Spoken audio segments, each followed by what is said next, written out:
Welcome to HeartWired, Emotionally Intelligent Leadership in an AI World, where technology meets humanity.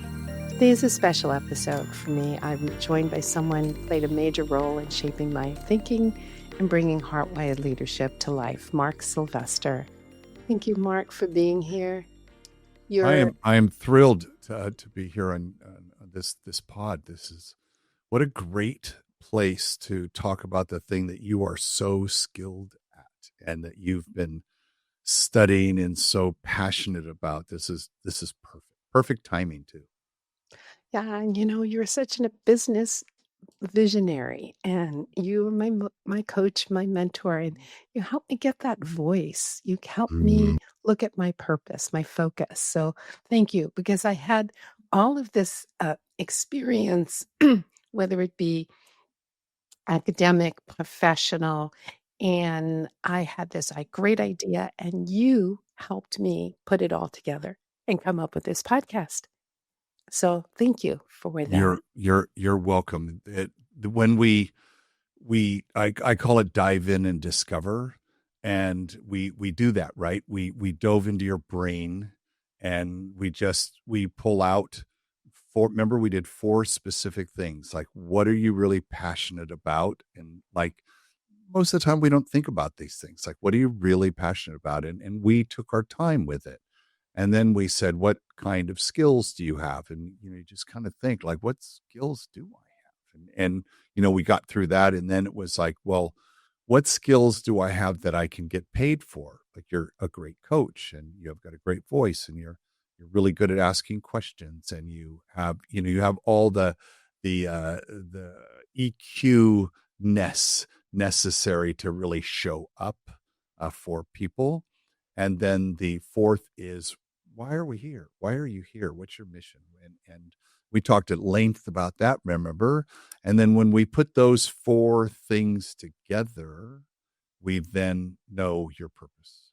And we dove into all of those things. And it's such a simple exercise. And I think that's its power, because things don't need our lives are very complicated. Our lives are very complex. Yet it's been my experience that if we can visualize that, so dive in and discover, then cluster that chaos, right? You saw us, we did that. Now we can then make a map. How are we going to get this done? And as we know, the podcast is very early on in getting that done and establishing your voice, and you have a lot to say. So this podcast is going to go for at least 8 years, I think. 8 years. Well, you're part of it. So thank you. And I really appreciate the way that you look at things, and also that you've helped me kind of get that roadmap, get that way of going on a regular basis, because it is overwhelming to kind of come into something new that you're doing, a big thing that you're doing. Yeah. But you help me break it down into manageable pieces. And thank you. You're welcome. There's I'm obsessed with this idea of, rather than being older, I have an opportunity to be an elder. And as an elder, I have that comes with some responsibility, in my opinion, which is to work with people to show them the way. A lot of that has to do with self-identifying as a Sherpa, right? I've literally been in your shoes, and Sherpas, they're the ones who put an extra oxygen tank up around the next bend because they know you're going to need it. And that's how I visualize helping. I know what it's like to feel overwhelmed. I know what it's like to not really know the right words to say. I know what it's like, which button do I push now? There's, our generation, you and I, our generation has seen more technological change than any generation in history. Okay, that is true. We have seen more. If we think, well, no, Gen Z has seen more. Gen Z didn't go through the Mac and PCs and VT100 terminals hooked up to mainframes. If we had that opportunity in the late 70s and early 80s, We've been through, the phones and the pads and the home computers and all of that stuff. And now with the transformational uh, inevitability of I think you're helping us understand the humanity related to AI is, in my opinion, it's the number one thing to pay attention to, because there is an undercurrent of fear out there with more people than will admit it. And it's through understanding something, getting knowledge about something, that we lose fear. Fear just means I don't know enough about the thing, whatever I'm afraid of. If it's dark, turn on the light. Oh, good. I'm good. I can see things. And so I think it's the same way here. So So, the fact that you're focusing on the human interaction with AI and all that that means is going to be such a benefit to people. well, how do you see emotional intelligence shaping that way for leaders to integrate that AI into their organizations, into their teams, into their lives, really, into their leadership? I study this. Is what I do. Right? Is trying to answer that question. We're all trying to figure that out right now. And there's something very interesting is that this is not something you hand off to IT. Now, IT is going to go and load software and wire things up and get servers going and come in and give you a new phone, or hey, here's your password to the new thing. Or it's not that. It's it can be deeply personal. It's the kind of thing that you could do on your phone. You don't have to have IT do anything. When I talk to leaders, the first thing I want to know is, give me an example of how you've used it. And if they are not using it, well, I haven't tried to. We're still trying to figure out our policy, or we're trying to, whatever. No, wrong answer. Get onto Chat or Claude or Gemini. If you're a Microsoft house, get onto Copilot. If you love Google, get onto Gemini. If you're a writer, get onto Claude. If you're the other 500 million people on the planet, use Chat. It's awesome. Chat GPT is fantastic. And the free version is great until it says, I'm sorry, you don't have any more time left. It's $20. $20 is two lattes. So with a tip. So I tell the leaders, I need you to understand what it is and what it can do, and you need to do that. You have, I hate have to, but you have to do it, because you have to kind of, I mean, that was me. I've been doing AI for 40 years through VR and virtual humans and doing all that stuff. But I, like everyone else, 3 years ago now, when Chat came out, said, "Oh, what's this bright, shiny thing?" And we saw all the things we could do, and look at how much has changed just in a very short time, 3 years, that it is, there's this promise of what AI can do, right? Disney said, if you could dream it, we can build it. And that is, there's a sense of that. So there's a bit of over promising that's happening. So I strongly recommend that someone just start using it. There are so many free tutorials online, and I'm sure you can find a friend. That's how I did it. I found a buddy and I said, "Are you doing this?" He goes, "Oh my gosh, are you kidding?" And we would have late night show and tell sessions on Zoom, and we, as we learned. Now this is before, this is 3 years ago. Now there's tons of entry level education. It's all free. All the major manufacturers put all of their stuff out for free, which is fantastic. The challenge, though, is, in my opinion, I find that, if this, it might just be me, but I think cohort collaboration is the way to go. And in fact, in the book AI First by Adam Brotman, Brotman. He was the chief digital officer at Starbucks. Him and his buddy Andy wrote this book on like how do you make an AI first company? You might remember 8 or 9 years ago it was mobile first because we had the iPhone come out and nobody's website worked very good on the iPhone. So if you're going to be in business, you got to meet people where they are. That's in their pocket on their phone. So with AI, you can think about, well, how would we be an AI first company? That's kind of hard in an established company. So what the general wisdom is now, build a council. Like there's a thing called shadow AI. People are using AI in your business. Okay, they're using it on their phones. So say, hey, okay, so who wants to be on a council and let's figure out how we do it for the company? 4 or 5 people. Okay, who's going to run this thing? You're going to report directly to me. And that works. And Mark, you're talking about collaboration, but I'd like you to go a little deeper. What about the healthy collaboration between humans and AI? What does that look like in an organization? I think it's realistically understanding what the AI is and what it isn't. It's not a human. It's not sentient yet. It's not. It's trained on what other humans have said, and I think there's a lot of discussion about anthropomorphization of the AI, like it's my best friend. People are falling in love with them. There's a huge epidemic of that. It's terrible.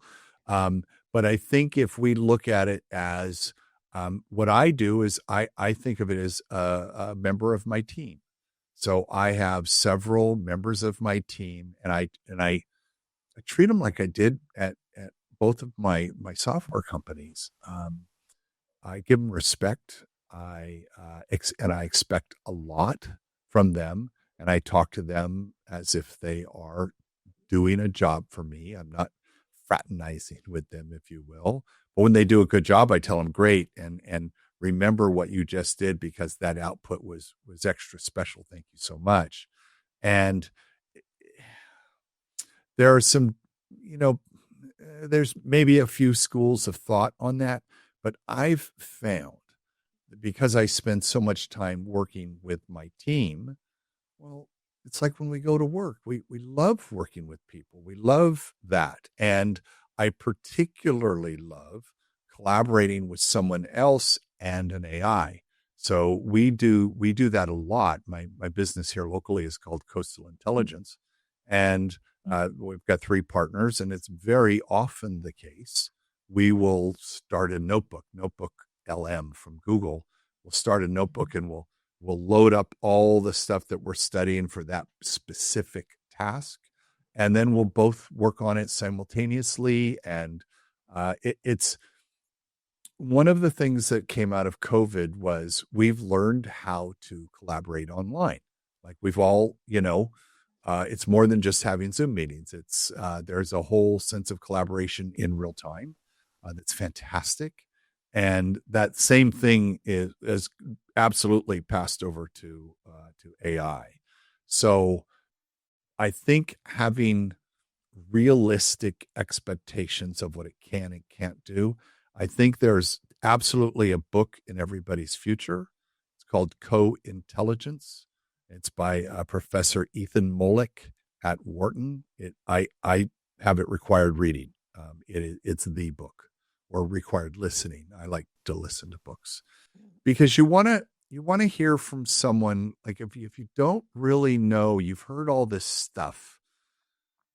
As leaders, we when we come into a new territory, whatever that is, where what's our leadership style? How do we go into it? Are we super curious? Are we tentative? Are we it's all that hasn't changed. Mm-hmm. The thing that's changed is AI gets us to go faster. So it'll write a business plan in feels like minutes. Yeah. It'll do all these things very quick, but the cognitive strain that we must endure, right? You know about cognitive ease and cognitive strain. So the brain wants cognitive ease. Give it to me, something easy. So about 6 weeks ago, there was a great little discussion of something called AI slop. And manager says to his report, I need a report on how we're going to break into the Malaysian market. Okay, gotcha, boss. And goes back to his desk, goes to chat. How are we going to break into the Malaysian market? Chat gives him 30 pages. He turns around, goes back to the boss, says, here you go, boss. He didn't read it. The boss is not going to read it, but we checked the box that the thing got done. Now, back in the day, that wouldn't have been acceptable. You would have spent maybe a week on that, made the calls, done the research, done the things you need to do, write it. You're very familiar with the material. You would have prepared an exec sum for the top page because you know the boss is busy. Just give me the headlines. Boom, there's the headlines, boss. Boss reads it. And yet, as we skim this output from the AI, because it's trying to, like, I'm going to tell you everything there is about entering the Malaysian market. Here you go. I'm going to tell you more than you asked for. Here, do you still want to know? I got more. I got another 10 pages. Keep going. Keep going. Mm-hmm. What happens is you're kind of skimming it. Yeah, those words look good. Yeah, that looks good. Yeah, enter a market. Yeah, okay, this is good. There you go. That's called a lot of people say imagery is AI slop. I agree, but I think that's work slop. I've heard that. I've heard that term. Yeah. And, an AI is kind of like a mirror. So it's going to reflect whatever clarity, confusion, or emotional tone that you bring to it. That's correct. And so if you're not conscious and you're on that autopilot, like, oh, put the little prompt into chat and get whatever comes out. Right. It's not using your emotional intelligence. It's not taking and looking at the critical mindset. And I even had a student. I teach at a university, and I had in a graduate program. I had a student who actually did that. Printed out exactly, even the font is the same from ChatGPT, and handed it in as a literature review. I had to deal with that situation because that's not learning. It's not even reading it. I don't even think she read it. And to really kind of talk about, the purpose of even doing this is so that you fully understand the concepts. You really fully understand what to do and use that information in the future. So that is definitely something that is happening, unfortunately, more often than not, where people are not really using their critical thinking, their emotional intelligence. Does this even feel right? What this output from AI is giving me. So, what are your thoughts on that? I'm responsible for the output. I'm responsible for the thing I'm going to give to you, for instance, whatever that is that I might be giving to you. Yet I have a team that's helping me solve this problem. What do we think about a thing? What do we think about your website? What do we think about the business plan? What do we think about the strategy? What do we think about a book report? Any of those things. And so I've built all these agents. This is called what I call orchestrated intelligence. So I have someone who's making sure we don't have slop, someone who understands my voice. So there's this interesting thing I learned from Professor Mullick that you can ask chat, do you know how I speak? How do I talk in writing? If you do a lot of voice to text, it'll say, yeah, I know, use these kinds of words. Your sentences are this long. This is how you answer questions. This tends to be your emotional energy. All of that stuff is captured. And so if you say, well, could you just put that in a form that I can then save So whenever I write something, I want to make sure your output is grammatically at a DNA level like me. And so, and again, this is the anecdotal learning that I love so much. You pick up one little tip of something he mentioned on a podcast or in a LinkedIn post, and you go try it, and you're like, "Ooh, that's good." And someone may try that after listening to the show. And what I look at it as if someone has asked for my help. I'm going to use my team to deliver the best help I can. So what team members do I need on any given job? Okay, I'm drafting these 3 people. Come on, we're going to work on this. Here's the premise. Here's the problem we're trying to solve. That's what you would do in real life. You'd have a meeting, you'd sit down. This is what we need to do. Here's their problem. Do we have some ideas? Let's brainstorm a little bit.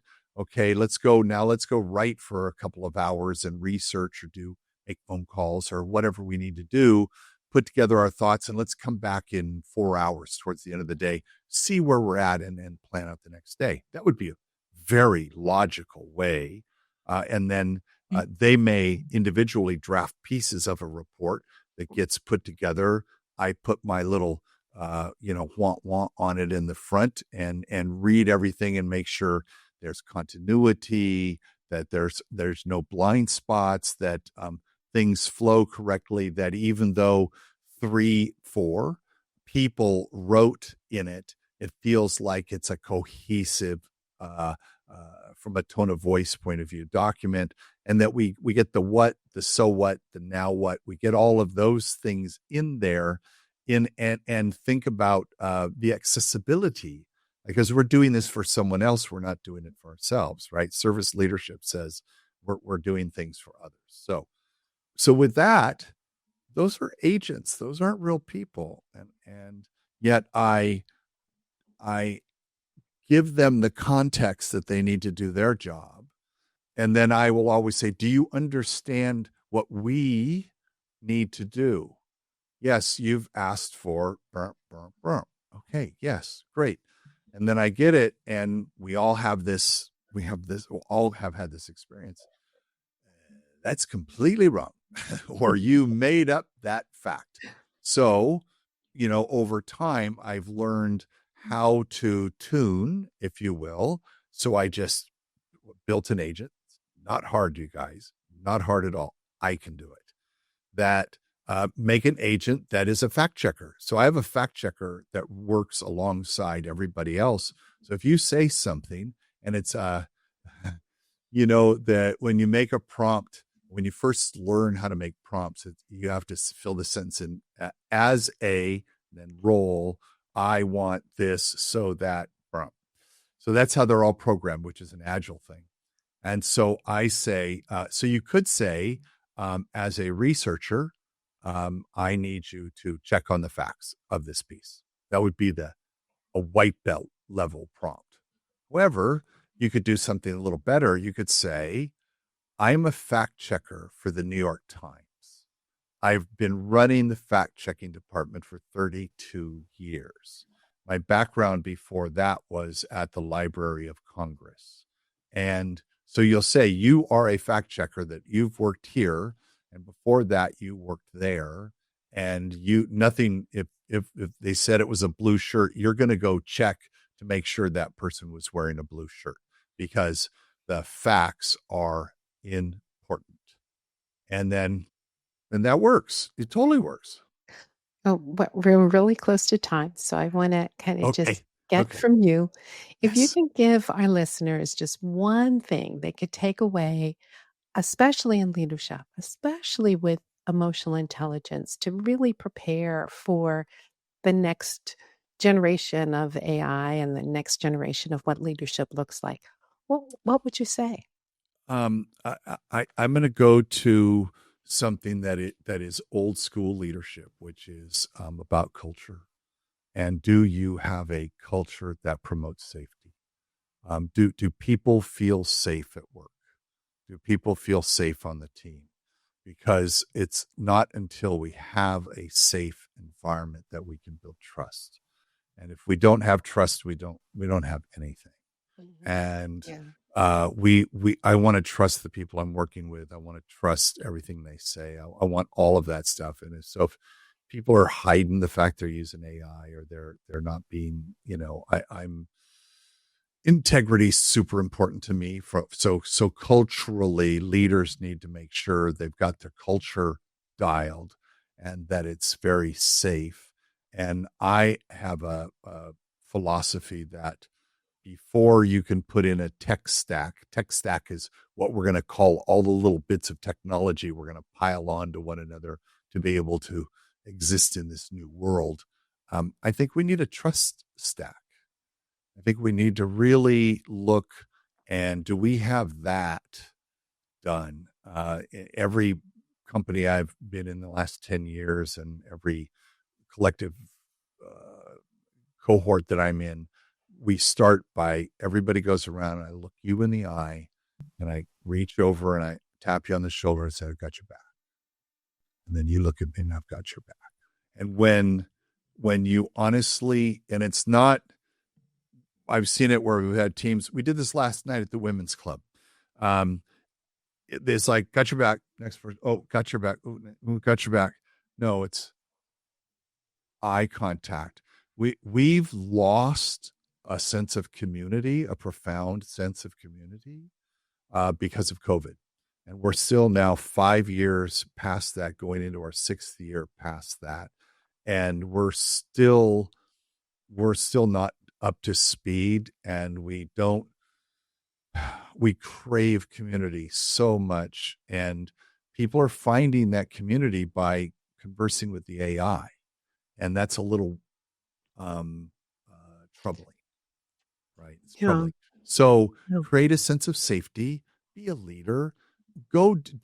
This is not a delegatable thing at all. Like the guy who still dictates his emails to somebody. No. We're not living in that world anymore. This is a hands-on, try it, get excited, have some fun. I'll leave you with one really fun thing to do. Everybody's listening to this.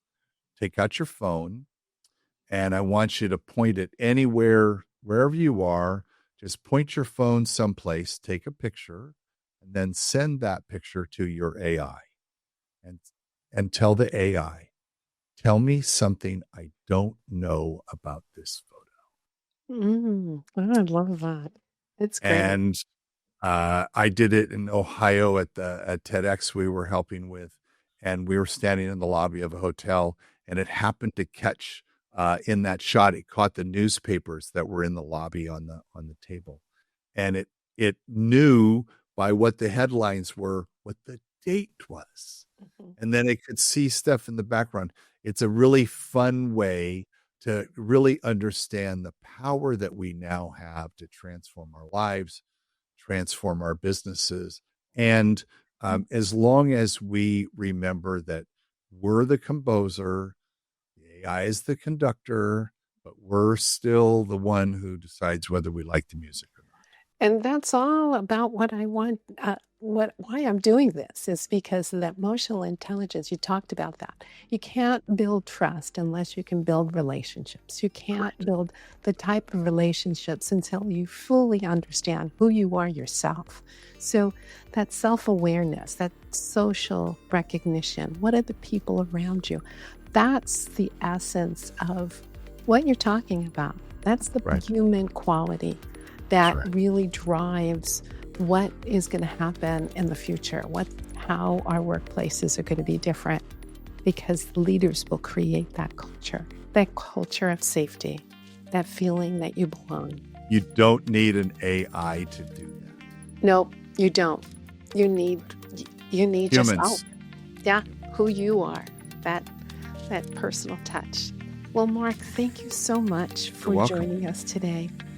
And I appreciate your wisdom and everything that you've done for me. It's just remarkable. Thank you. Appreciate that. Good luck on the show. Thank you.